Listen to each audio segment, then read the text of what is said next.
Today what I'm going to do is I'm going to show you how I make my faux opals and other really pretty gems using some mica flakes, some glitter flakes and the low viscosity combined with the high viscosity UV resin. I also use a pearl white mica powder as well. And this is really easy to do, but gives you some wonderful results that should sell exceptionally well. When you're making these, and if you're using this type of mold, remember that you're working backwards. So the bottom of this mold will actually be the front of your piece. And that's really important to remember so you don't mess it up. And always make sure your mold is completely clean. I've got a bit of a mark in that one, so I want to ensure that I've got whatever that is in there, probably a bit of dust or whatever, coming out, because you want to get the best results that you can get. And then always dry that as well, because you don't want to be mixing any resin with water, whether that's epoxy resin, PU resin, well, especially PU resin, or UV resin. And I'm also going to do some earrings as well. And it is actually really simple. It just takes a few different steps. And the first step is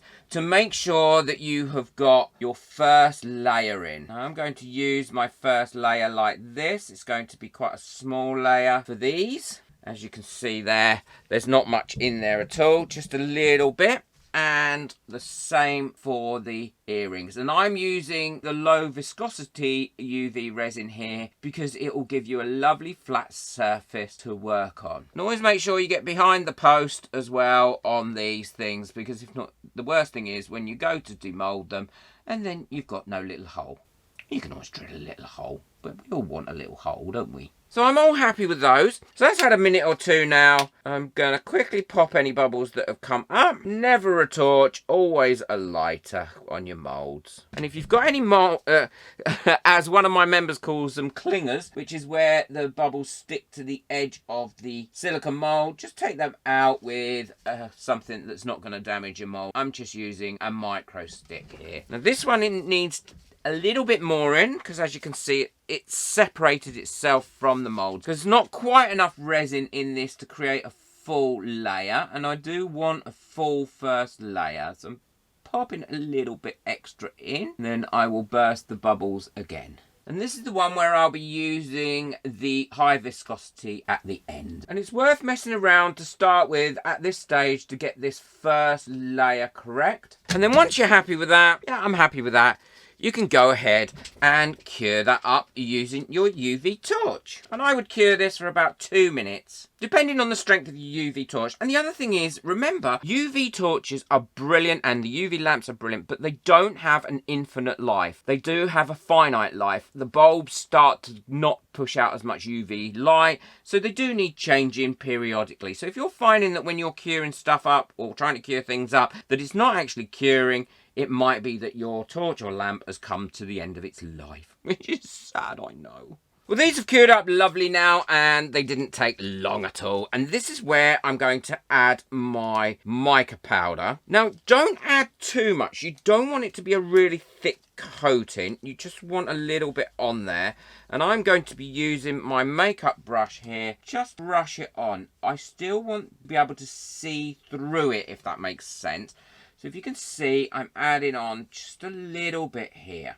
And that's enough to give it its colour. Look, a little bit there, but it should still be see-through. Same again, all the way around. And then this is where I'll add another layer of UV resin. And I'm not too worried now if this one isn't as even a coat as the previous one. I'm just laying that over the top of that mica powder, and again making sure that that has gone round my little post as well to make my hole, releasing any bubbles that have got stuck in it, and then bursting those bubbles. And this is where we can pop in our little bits of mica flakes, and these are easy to get hold of, and you don't need many, you just need a few. And I like to use all different coloured ones, which probably isn't traditional to an opal, but I still like it.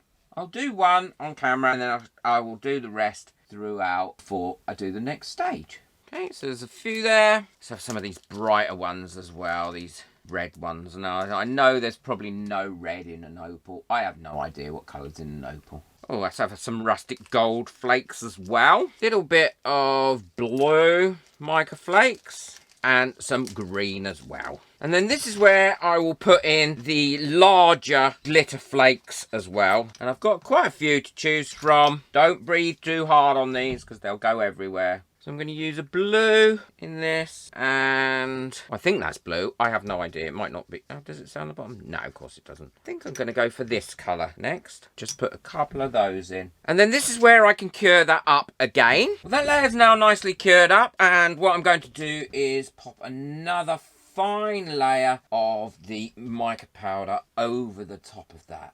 And then I will repeat that process again, exactly the same as what I've done there, until I've got to the top of that mould. And that's both layers now finished in there. And what I'm going to do is pop another layer of the mica powder over the top. I'm wiping that off a little bit with a baby wipe. And now my last layer isn't going to be with any bits added to it. All I'm going to be using is the high viscosity resin here, because this is a great doming resin and it will dome this up lovely. And I'm going to do that while it's still in the mould, filling it right up, letting it naturally dome. Because it's a thicker consistency, this resin, as I showed in a previous video, domes lovely. Pop those bubbles and then cure that up in the same way. And this is the final stage. As you can see, they're looking really, really pretty. They're lovely and cured. And now I can take them out of this mould. If there's any bits that need trimming up, this is the time to trim it up.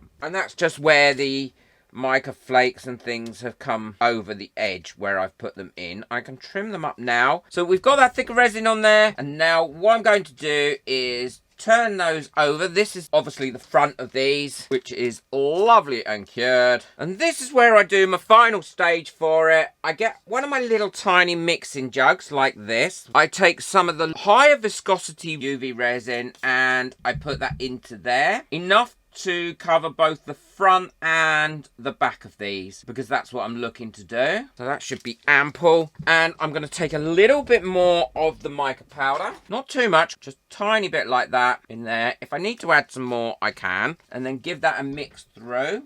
Okay, it's fully mixed into there. And now I'm going to add this over the top of this again. And I'm going to use it on both sides. Once I've got it on there, because this is lovely and viscous, I can move this around and it's going to stay where I put it. I'll give it a couple of minutes to release any bubbles that have come up, and then I will cure it up.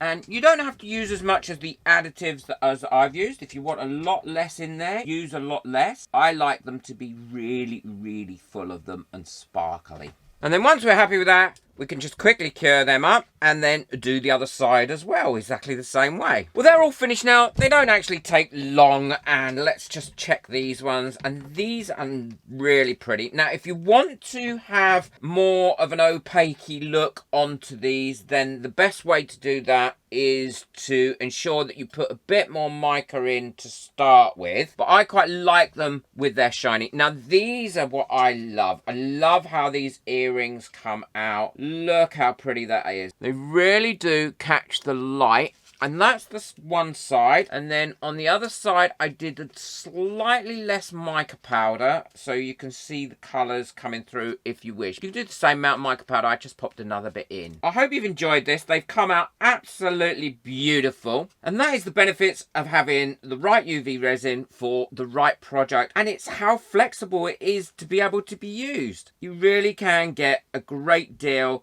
done and made using UV resin. Take care, enjoy your resin, bye.